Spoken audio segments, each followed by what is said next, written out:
Yang passion bude na do tumra do. Bude ya.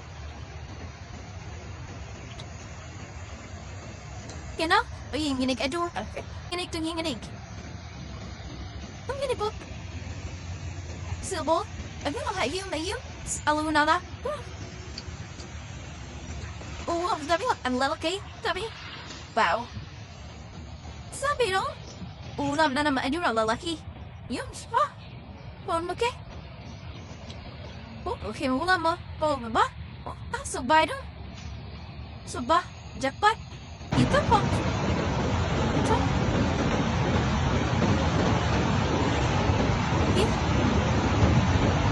Grabe. That. Apa? Tuan. Ini. Ini ada ba? Wait. Ini kenapa ya? Bangga.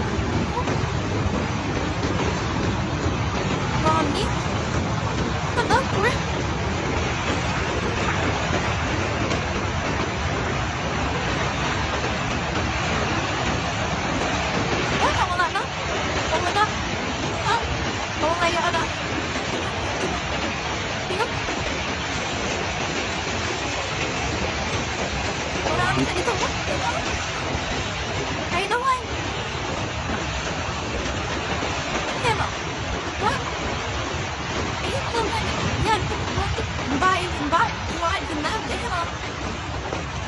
Orange tayo. Makakit. Pagkakat. Dahil na ako pagkakat.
How operate boy?